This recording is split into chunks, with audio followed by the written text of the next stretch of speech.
Welcome once again. So now we have to start another class for this hard, the fourth course for political science. So welcome to Madhav University, Master of Arts, Political Science. Our course name is International Politics. Domestic politics, we all know in India what kind of politics is Lok Sabha, there is Raj Sabha, there is election, there is political parties, pressure group, state government, central government. This is how the politics in India are running. But international politics is different because there is no proper international government. But still there is some power distribution and strategic autonomy, balance of power and national interest. So that's how the global politics are governed with. So our course name is International Politics, how the world politics goes on. And what is that? Course code is PLM 6213. And your partner, I am Pantha, your faculty, Pantha, my assistant professor, and this is the contact email if you have any doubt or queries regarding the course or program. You can contact me, you can call me during office hours. So let us start the class.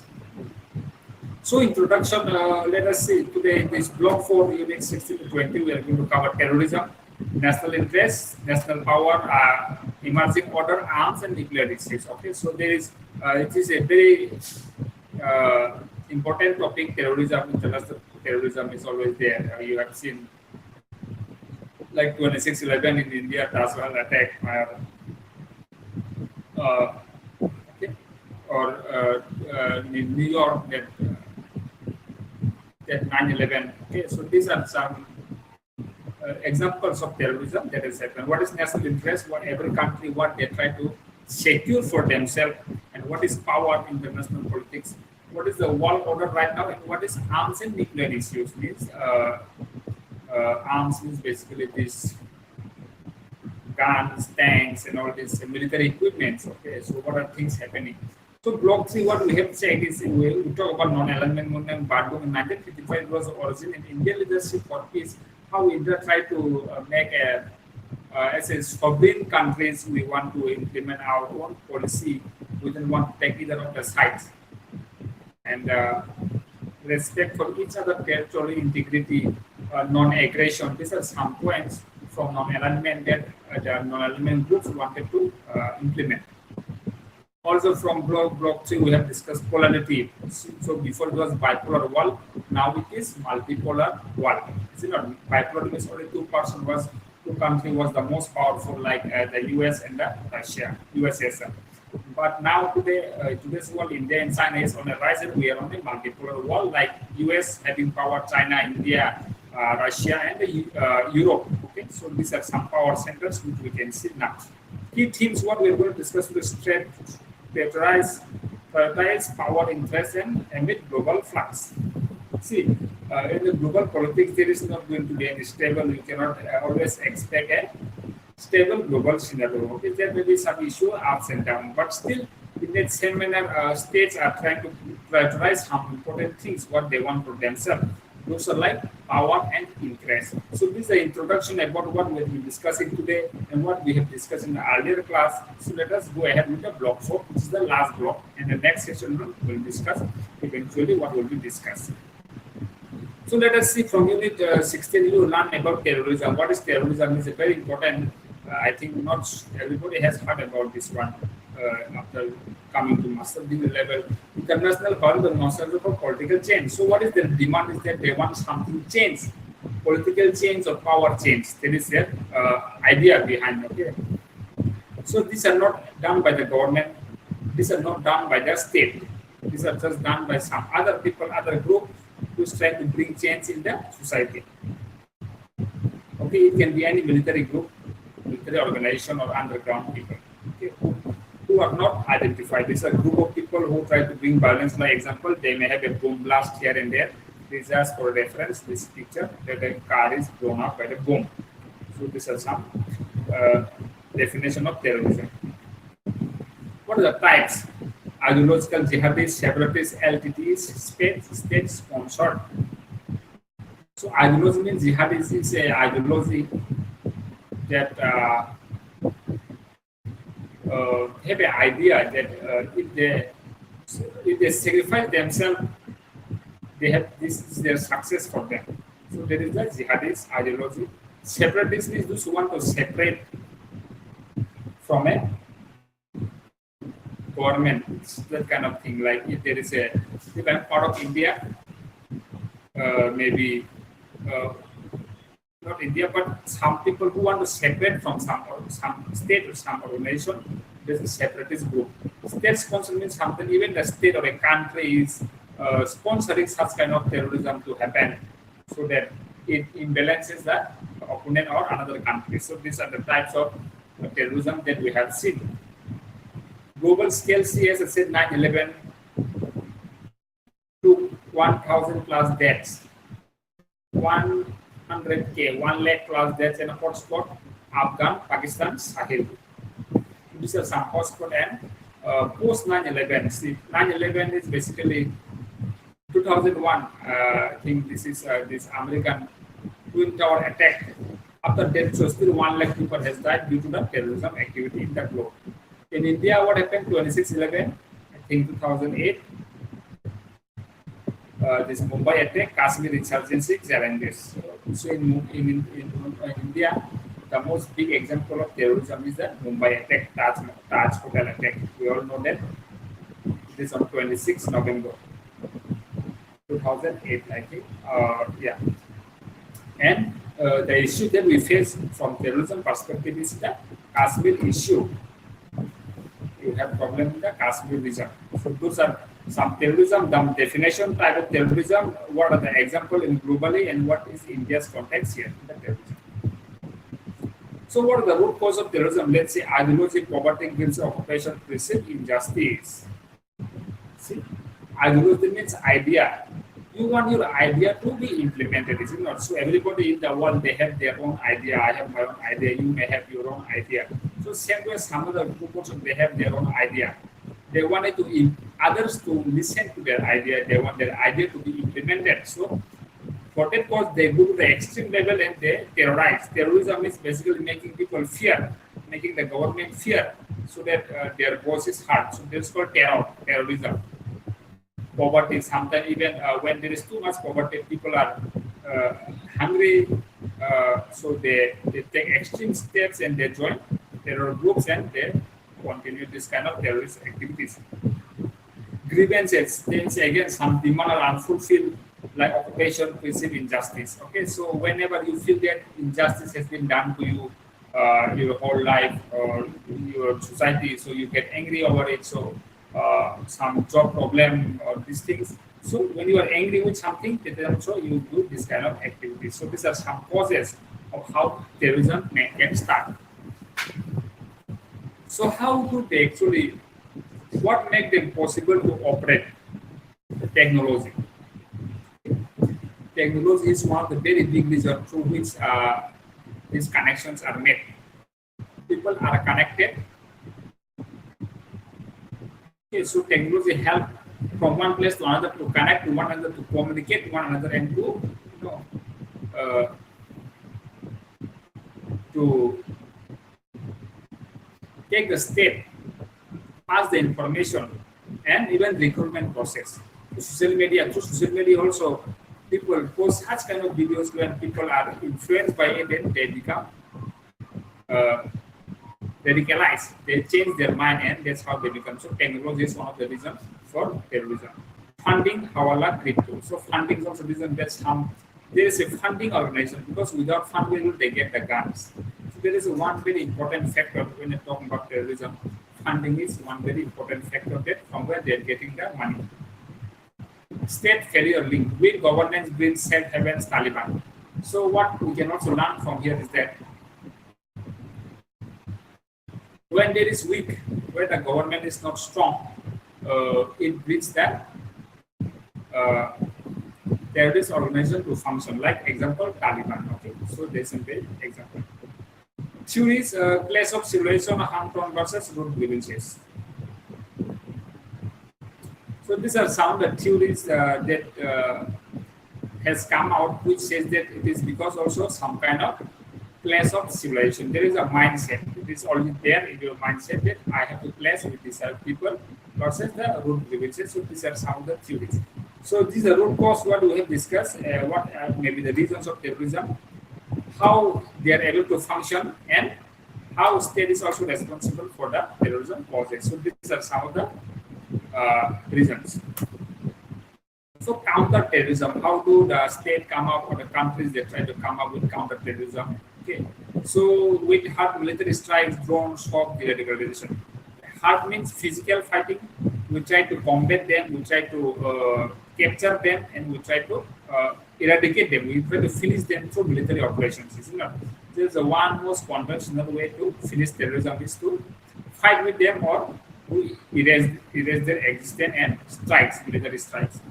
Swap means through mind-changing ideas. Okay, we try to promote the good ideals. Okay, instead of because those who are joining the terrorists, their mindset has already been such brainwashed that they want to do the terrorist activities.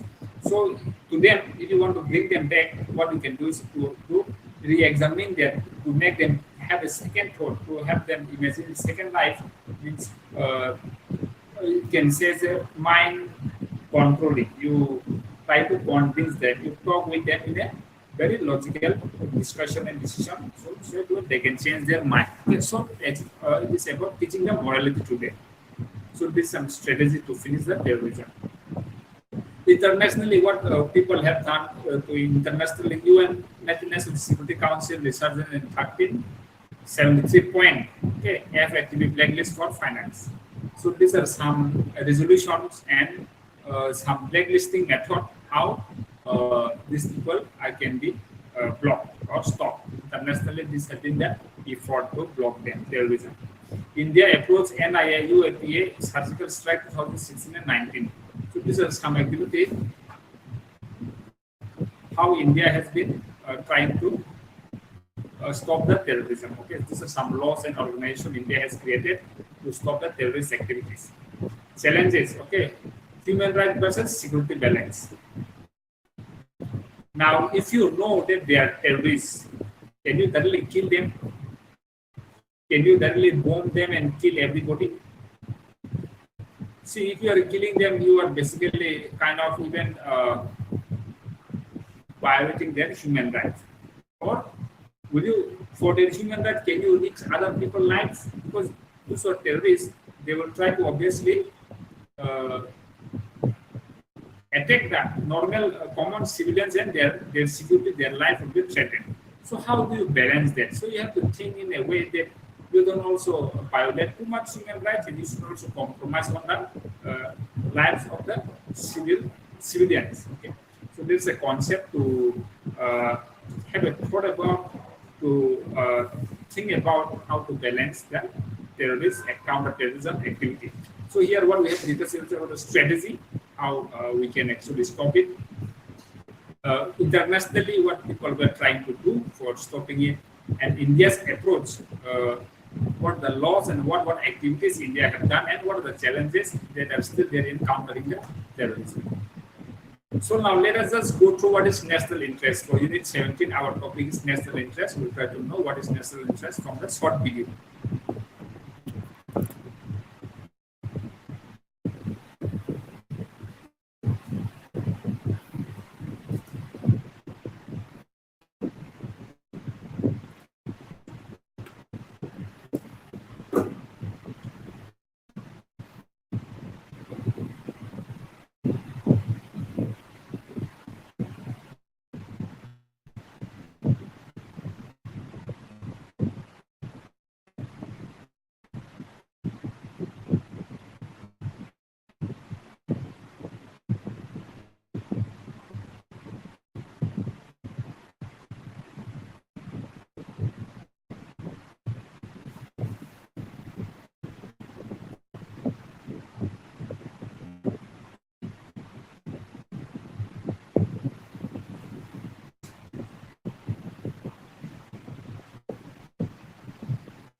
So that was about the national interest.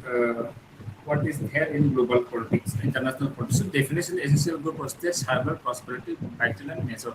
So national interest is basically every country has their own goal. You know, as a human also we have goal. I want to do this. I want to do that. So every country also have their own goals. That is called national interest. That means for my national interest, I will do this. I will do partnership with this country. I will not do partnership with this country. These are some decisions that a country make while they're securing national goal. Hierarchy vital means territory.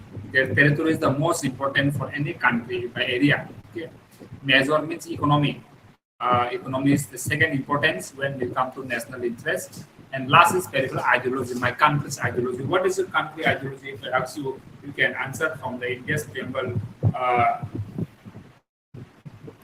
India is a sovereign, socialist, secular, democratic republic. So this is our ideology. We are sovereign, secular, democratic republic. Okay, so these are the ideologies, which is also important for a national interest.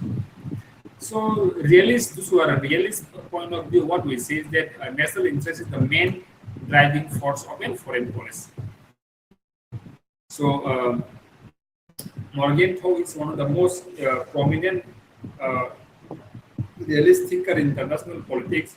So he said, what makes a country act in a manner that they are acting is because of their national interests. Okay, national interest is what? Like territory, economy, and ideology. These three things you must remember when you ask about what is national interest. Example, US is oil security, India neighborhood fund. So these are some two examples of national interest of different countries. Like the US, their national interest is that to oil security, and India is neighborhood fund. So these are some example and idea about what is national interest.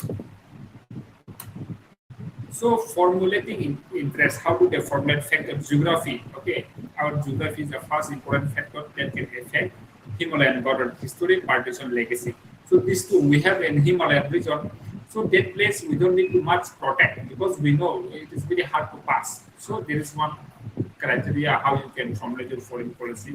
And history, partition, legacy. See, 1947 partition has left us with some sort of resentment between the two countries. So that resentment or that idea is going to be there for a very long time. So these are some criteria which affect the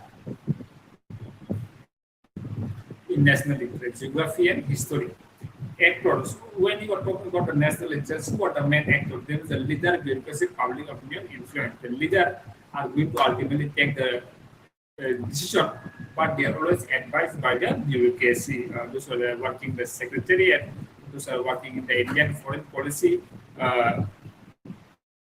are going to advise. Okay, so they are expert in policy. So they are going to advise the leader and public opinion. Whenever public demand, it is the duty of the government to fulfill it.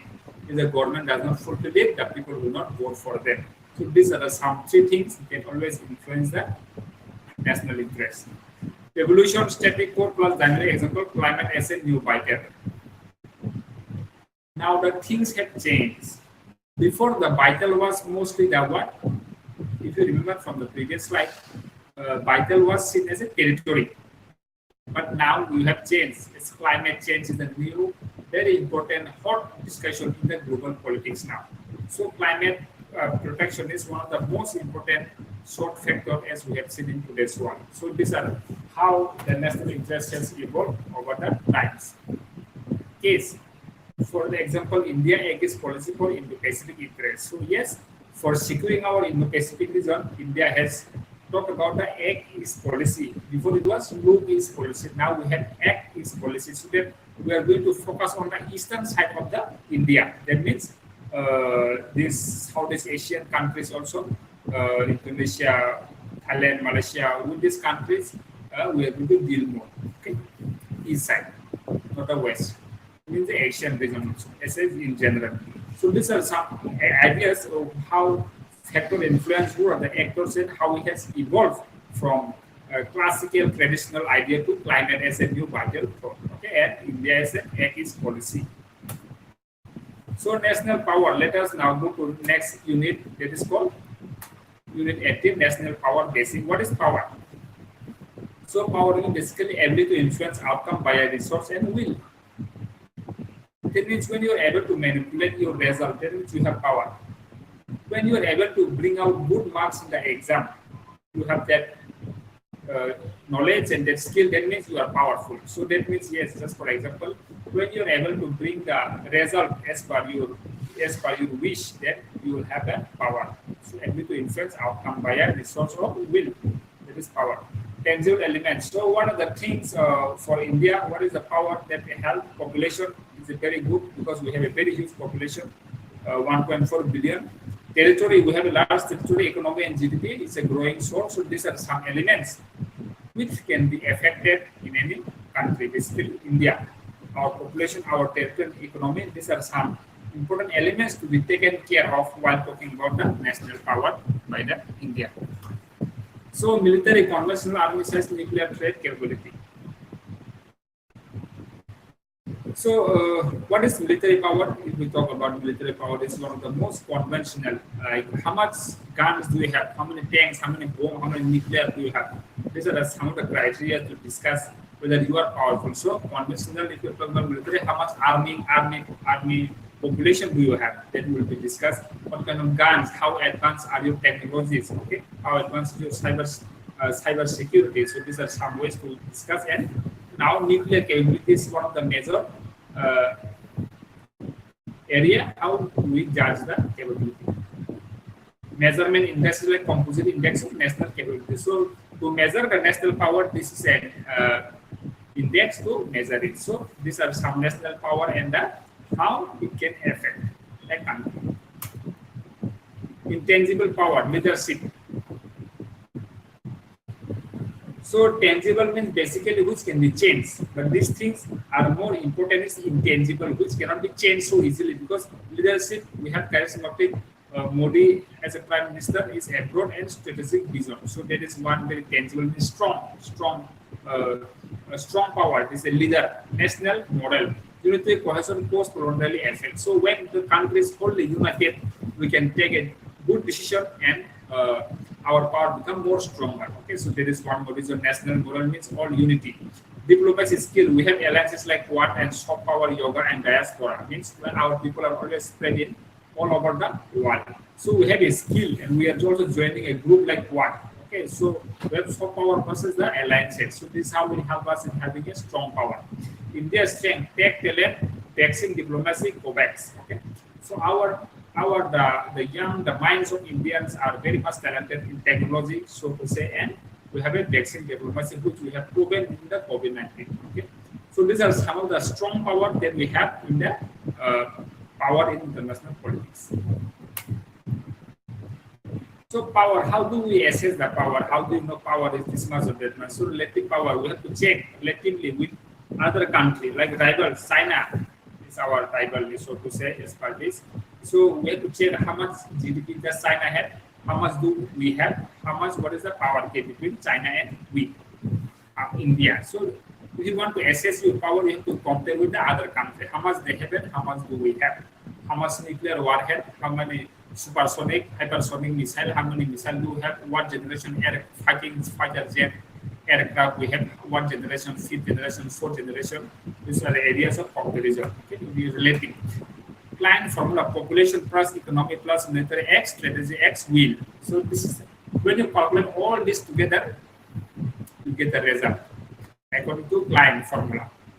Population plus economy or military you plus into strategy plus the will to do it. So these are the way to assess power. Whether you have population, yes. Do you have economy? Yes. Do you have military? Yes. Do you have the strategy? Yes.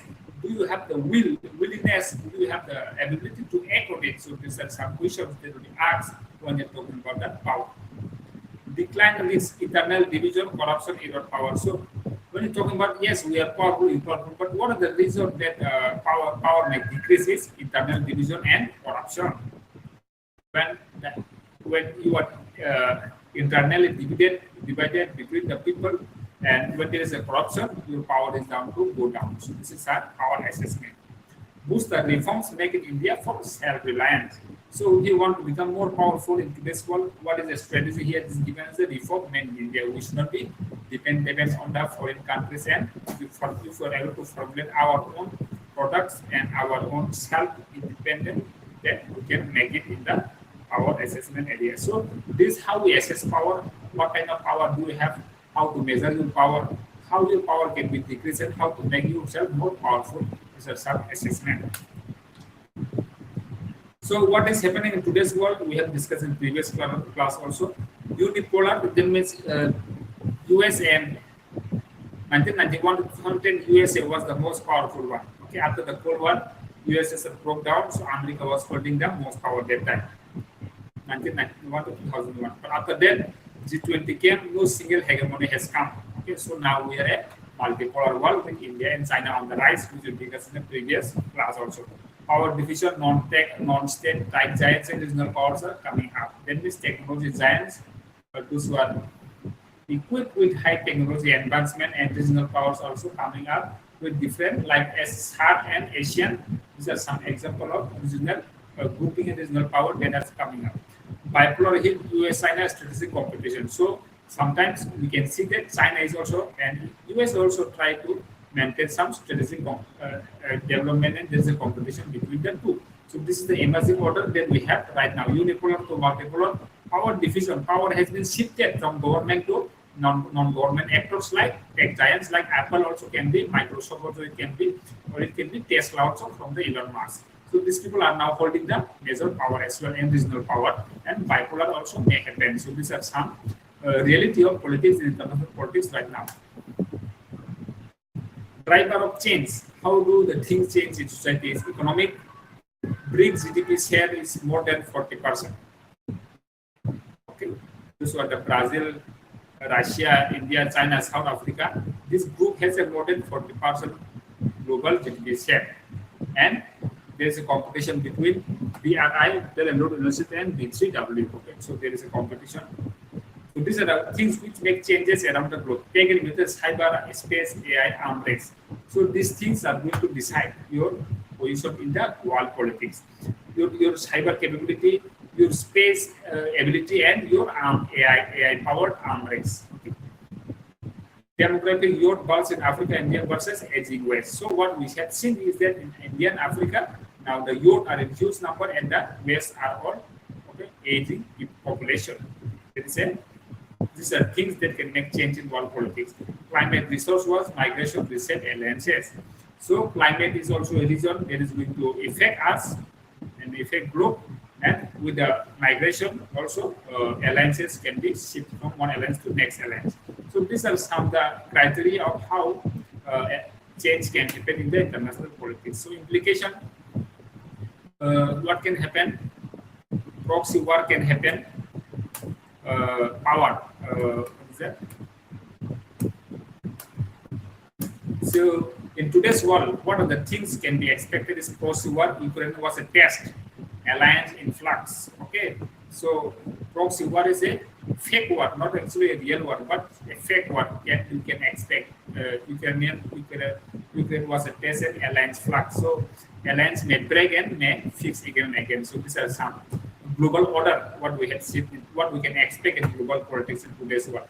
Indian strategy, multi-element, Russia oil plus US tech. See, we are buying also Russian oil. Also, we are using the US technology. So we are on the both sides. Though US has tried to warn us not to buy oil from Russia many times, but we don't listen because we are strategic autonomy. We decide our own foreign policy, so we are on the both sides of the track.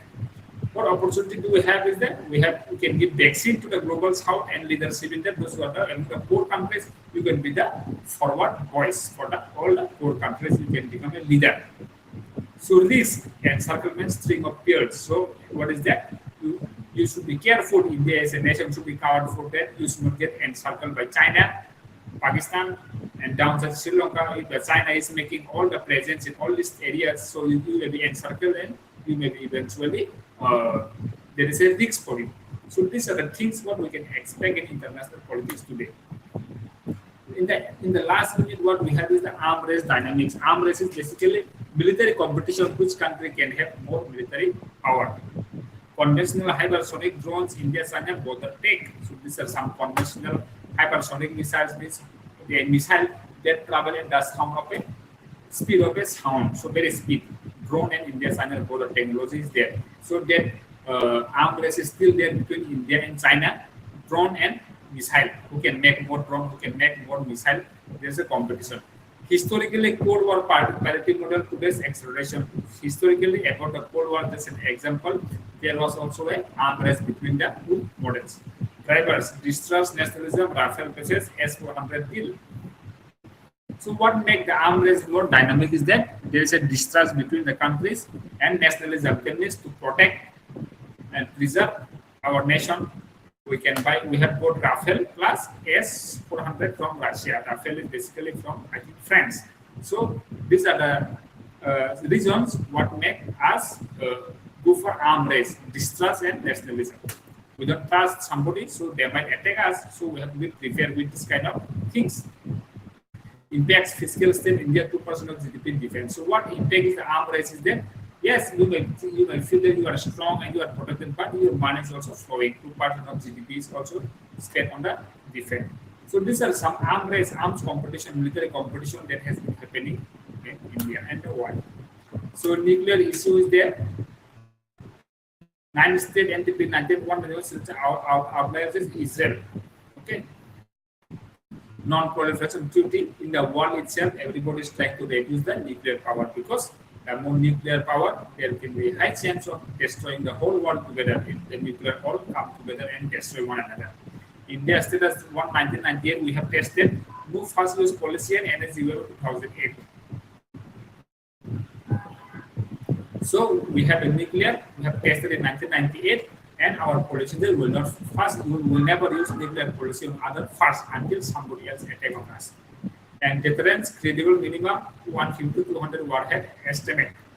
So this is how we are going to stop. And this is the number how the global is trying to stop the nuclear warhead. Risk, accident, escalation, target nuclear schedule. So what are the risks of nuclear issues that if there is by accident it could trigger, if there's too much fighting and if eventually nuclear war break out, then we don't know what is going to happen to anybody of us. So these are some of the nuclear issues that we have right now. And what we do in the future, treaties like National Proliferation Treaty, a comprehensive test ban treaty, India is out of CTBT and start limit. So these are some efforts that has been done globally to stop this nuclear control. The FMCT talks called moral leadership push. Okay, so what we are still doing, the leaders globally are trying to tell each other to control each other nuclear push. That's how we can stop ourselves from destroying and killing all the humans among us. Emerging what is happening in globalization, hypersonic nuclear integration threats are still going on. Okay, so India's role is to bridge builder from global zero vision. India is trying to aim for having a zero nuclear power in the globe.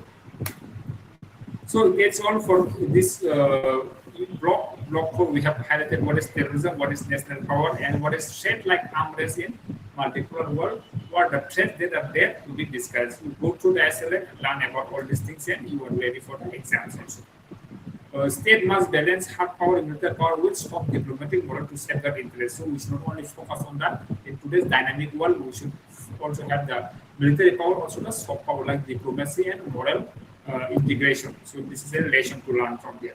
India's perspective, surgical strike versus terror has happened.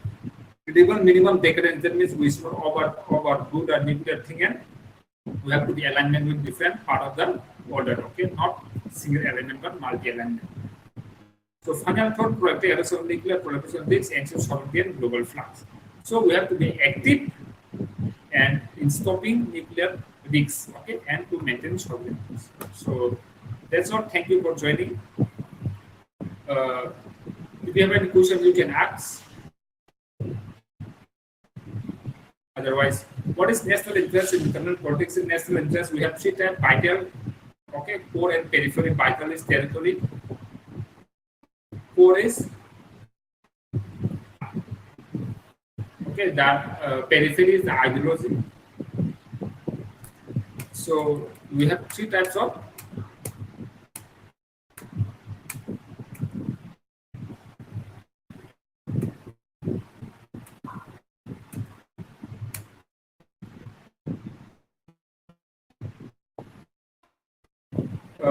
national interest, territory, measure, and territory, economy, and ideology. So those are the three national interests every country is trying to secure for their own self. First, we try to secure our territory, and then we want our economy to be strong, and lastly, we want our ideology to be strong. So what are the cause of terrorism? This is homework you have to work on this. What are the cause of terrorism and international politics? Learn about it and prepare for the exam.